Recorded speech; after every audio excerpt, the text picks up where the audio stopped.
Are we ready? All right, ready? Come on, Nolan.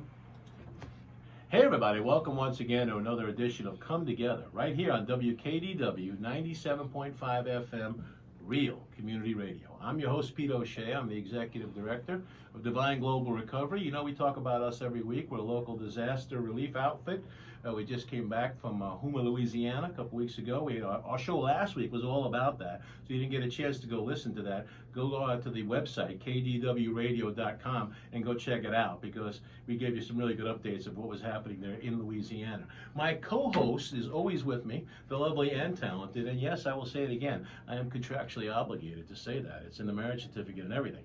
Shannon Elizabeth Fitzpatrick O'Shea joins us now. McShanny, how are you? I am great. How are you, babe? I'm doing all right. Having some back spasms today, but that's the price of being old. Well, it's also the price of us taking our golden retriever to obedience school last night. Holy cow, Mary Kate! We took her to obedience school last night. She ran us all over the place. She was a hot mess. She needs like remedial classes. I need obedience school. Yeah. I was looking at we were going to have the treats in between. I wasn't sitting. I kept saying down instead of sitting. But you know what? I realized that girl that was teaching our class had way better treats than we did. Yeah, that's what it was. So she we kept need bragging about how good she was doing with our dog, no, but she just had the better treats. She had like organic treats or she something. did. Yeah. So, as you know, this show is called Come Together for a reason. What we do is we like to bring people in from the community and talk about ways we can help, ways we can support, ways we can inspire, ways we can empower, right? Right. And today's guest, I'm really excited about what they're representing. I met one of the board members from the C.A.R.E auxiliary several months ago at the chamber event, and Cindy and I became good friends. I started going to her nail salon and blah blah blah. She's like, you should be a part of our auxiliary. So I signed up, and from there I started learning more about what this organization does. It's called C.A.R.E, and today we have Amy from C.A.R.E as our special guest. Great, I got it right. Amy Huddleston. Huddleston, wow, All right. you said it right. And Joe Moria is on the board, and some kid, I don't know his name, I don't even know at this point, some kid, I don't know, you just showed, how did you get here anyway? Did you take a bus or a bike? How did you get here, kid? I drove. Okay, yeah, you don't look old enough to drive, does he? That's Nolan. That's Nolan, all right, Nolan. All right, Amy, how are you? Welcome to the show. I'm good, thank you for having me. It's a pleasure to have you here with us. Tell everybody, let's start right from the beginning, simple, slow. C.A.R.E is an acronym, what does that stand for? The Center for Abuse and Rape Emergencies. Okay, and tell us a little bit about, give us sort of the overall elevator pitch. So, our mission statement is we provide victim services to survivors of domestic violence, sexual assault, and other violent crimes in Charlotte County. Now, just before we went on air, you were telling us too, because we were both talking about, you know, life in general, and how everybody these days is a little more drinking and more just drugs going on and everything. That makes it worse, doesn't it? Many of the cases that you guys see involve alcohol and drugs, right? Yes. The statistics vary from different websites that you go to, but a lot of the research I've been doing, because Domestic Violence Awareness Month is October, we've been doing a bunch of stuff, we have a bunch of events coming up, but the numbers of domestic violence related instances are anywhere between 40 and 80% of all cases. The majority of them involve alcoholism, and then they could potentially lead to drugs, because when you're in a DV situation, many of the times they degrade your self-esteem, put you down, you know, there's physical, there's emotional, and you cope with coping mechanisms of drugs and alcohol. Yeah, yeah. And then what happens is too, then you can't get the drugs on that day, now you're strung out. And then that's really when anger starts coming in, isn't it? Yep. You know, we see that a lot of times. We do see that a lot of times. You and I, Pete, have done a lot of work in the past with victims of human trafficking, and we've seen that in that aspect as well, using drugs as a weapon to get them to do things. You get them addicted. And you use that as a tool. As that behavior modification tool, and that, here, now you're going to do what I want you to do thing. And it becomes something that, it's like we were saying, it's easier than ever now to get a drug off the street or to buy alcohol if you're underage. It seems like, I don't know, we've just kind of gone off the rails in a lot of ways, haven't we? From what we've been seeing, yeah. Yeah. So how do you guys help? How do you guys reach in and help the victims? What do you guys do? So we have a number of resources. Our first and front line is our 24-hour hotline. So we operate a hotline there. It's a live advocate to answer via phone call, text, online chat. We have a 24-bed shelter that emergency shelter for survivors of domestic violence and their families. So if you're leaving your abuser and you have 3 kids, we will take all of you. And that's rare to find a shelter that will take the whole family. Yes, we unfortunately don't take their fur children, but we have an agency that we work with that will help foster while you're in the transition period, Oh, because that's neat. our main goal is to help the victim and their families start their life over, get new job, help with housing, help with, career path, and whether that be schooling. We have a scholarship foundation that actually helps clients further their education and pursue their dreams. We want them to succeed, because many of the times we get people that are literally starting their entire lives over, changing everything, changing addresses, jobs. Sometimes they leave with virtually nothing, so they need pots and pans, clothes, toys, school supplies, all that stuff for their kids. So we try to help them in that way. We also do hospital response for victims of sexual assault. We provide crisis counseling for them as well. We operate 24/7, 365, so something happens on Christmas Day, there's an advocate there to respond for you. I love that. That's awesome. A lot of times the victim feels like it's their fault, right? And they're made to believe there is no way out. Yes. They're made to believe, and they start to think in their own mind, this is it. This is the way it's going to be. So to know that there's a lifeline like C.A.R.E out there, it's got to be one teeny ray of hope in the midst of darkness for them. And it's really incredible that we have this. It is, and that's something, even with my ministry, Life in Action Mission, I've traveled the world ministering to women that have been victims of violent crime and sexual abuse.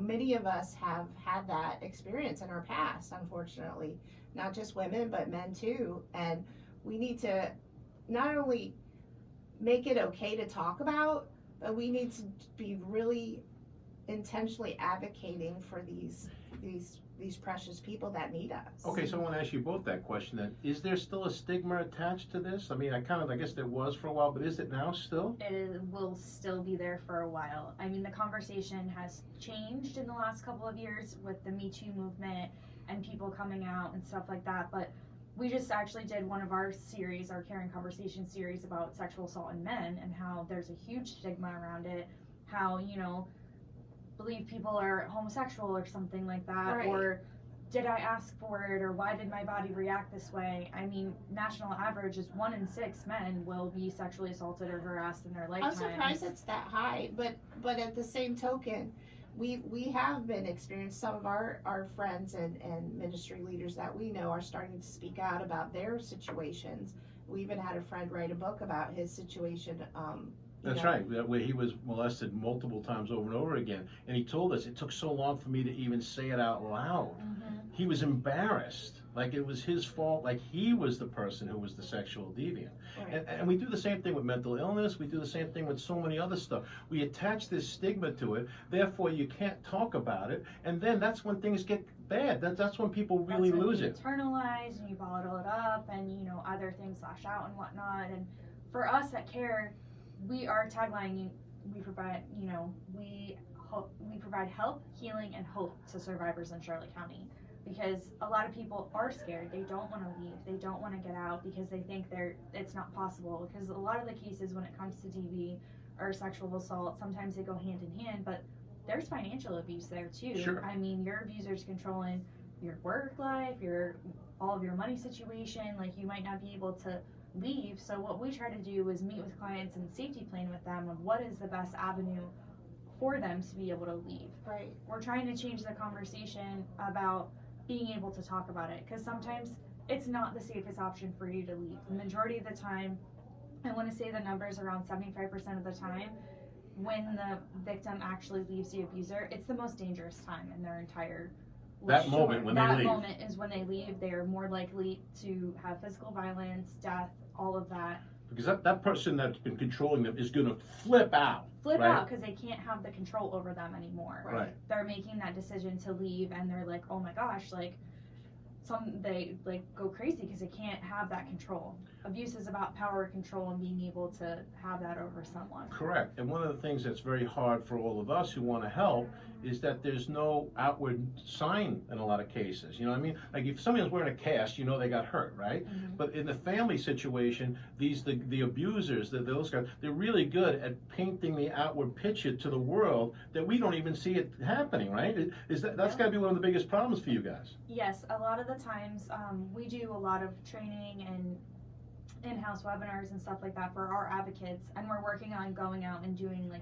prevention with the youth and healthy relationships and stuff like that. But when it comes to somebody that's getting abused, friends and family really don't necessarily know how to react and support their family member, their loved one, because they don't see it. That abuser has done that exact thing, and they've painted the And a picture. lot of the times they paint that picture so good, even on their own social media. Yep. They make it look like they're the best father, or they're the best, a spouse, and really. I can't believe he would do that. Right. He's not He's like always so that. smiley and And so again, when you go to kind. church on Sunday for the hour, you paint this wonderful rosy picture, you're holding hands, it makes it all look great.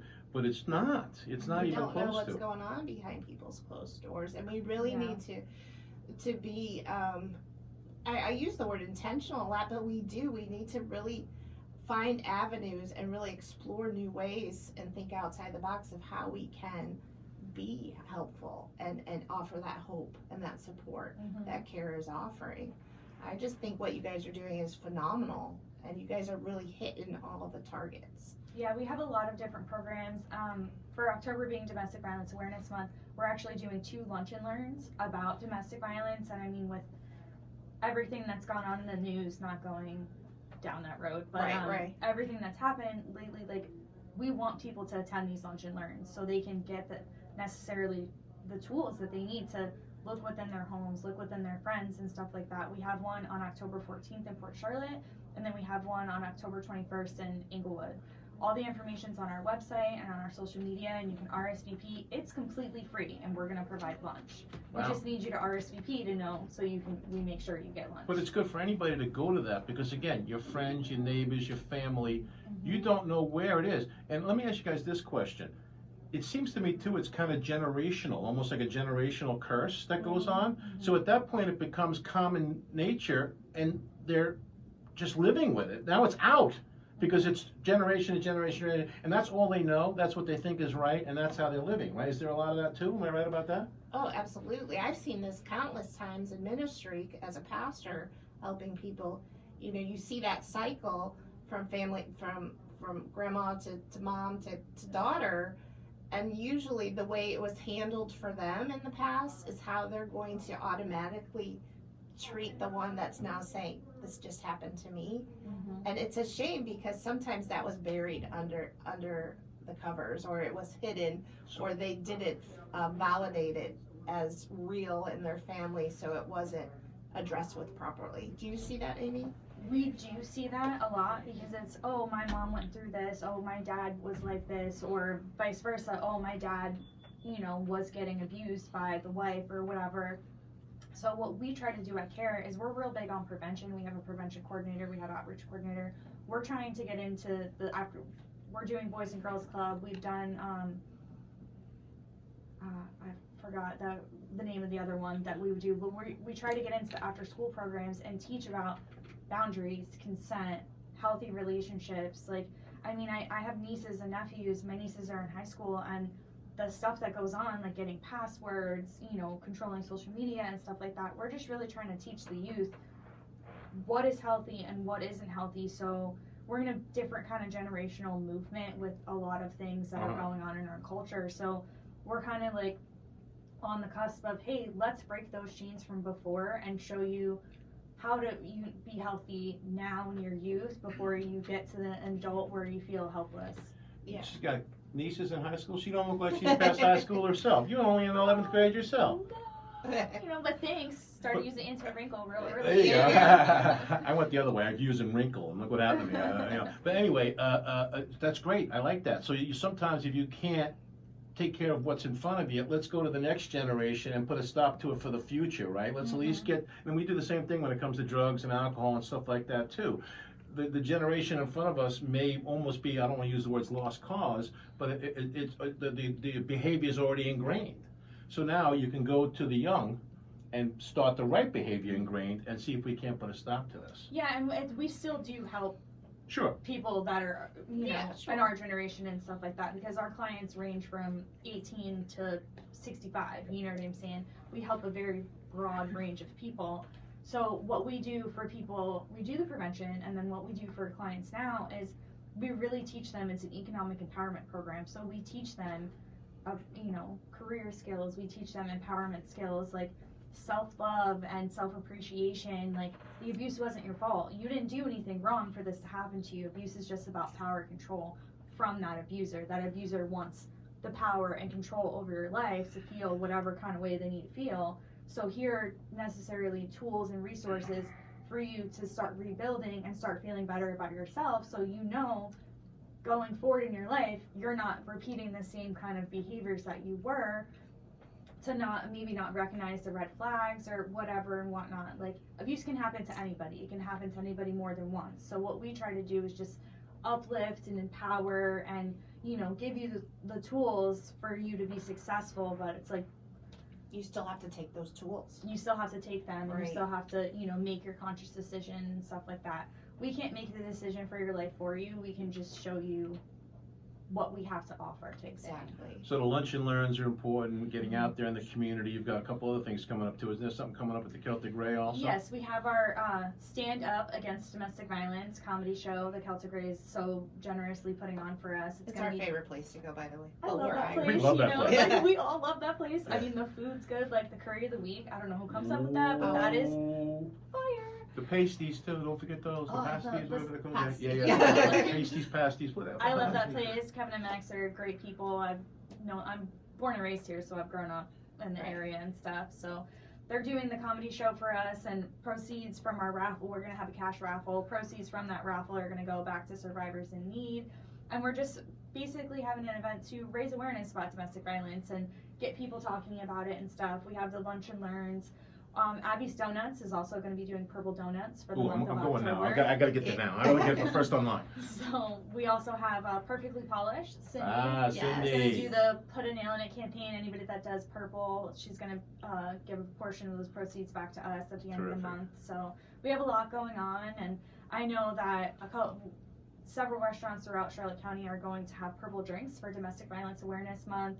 They're going to have little signs. We're going to have our coasters. Hopefully I'll have the stickers for the bathrooms.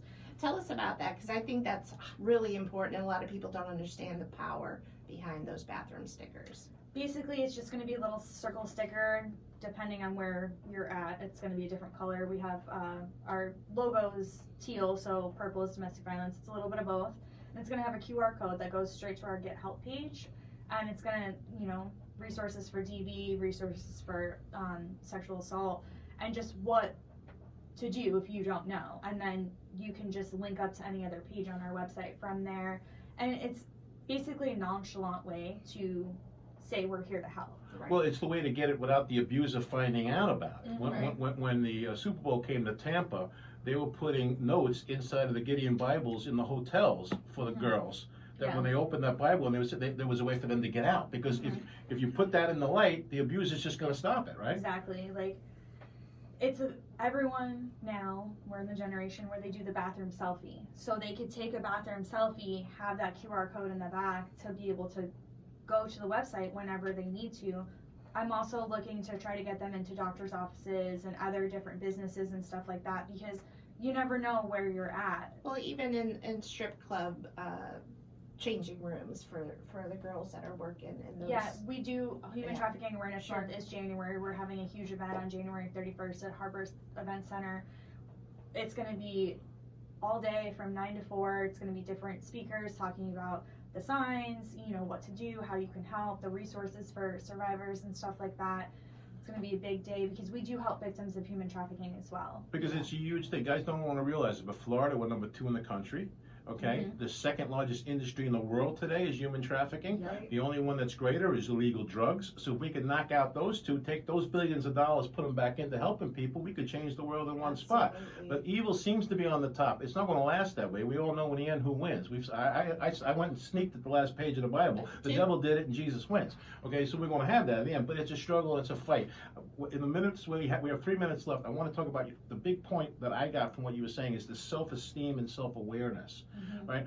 All young people, when you're teenagers, this Nolan kid over here who's got no hair, look at you, he can't even shave yet, look at him, right? All the kids, they're going to have self-esteem issues. There's cyberbullying, all sorts of stuff we didn't have to deal with when we were growing up, right? So that all lends to what could eventually be someone who is a victim, right? So again, self-esteem is something we all have to work on, and we've got to give this next generation some love, a hand up, and really help on them and love on them, right? Yep. September was self-care September, so for our social media, we were posting self-care Sundays and different things that you can do to like take care of yourself and prioritize. Journaling, you know, taking that 10 minutes to have a bubble bath, you know, getting out into nature, walking around. Yeah, the go sit benefits, by the water for a while. yeah, the benefits of being in nature and being outside, even if it's 10 minutes a day, helps your dopamine receptors. Exercise is a big thing too. It helps with, you know, getting back that feeling good about yourself, because whether you're doing it for lose weight or you're doing it just to feel better, like it does genuinely help and stuff like that. Sure. Absolutely. All right, so we got a couple minutes left. Amy, recap for them again the lunch and learns, the event at Celtic Ray, and how they can learn more information about C.A.R.E. Okay, they can learn more information about C.A.R.E. by visiting our website, which is https://carefl.org. Our social media handle, which is we're on Instagram, YouTube, and Facebook, is at C.A.R.E. Charlotte County. Our event at Celtic is October 5th at 8 p.m. It's Stand Up Against Domestic Violence. Our Lunch and Learn for Port Charlotte is October 14th. Our Lunch and Learn for Inglewood is October 21st. All of this information you can find on our website and our social media to check out the events and RSVP and all of that. We just want to, we care is the hashtag we like to put out, because we care about everybody. We want to make this world a better place and provide services to as many people as we possibly can, and, you know, promote better well-being. Well, we absolutely love what you guys are doing, Amy, and I think you're doing a great job out there. We see you at all the events. You're a great steward for this. Your heart's in it, and that's the best part. You're authentic and real. We love that about you. We love C.A.R.E. and what they're doing. Guys, as you're listening to this, remember, things aren't always what they seem or appear. The biggest human trafficker in the world today is a grandmother in Mexico.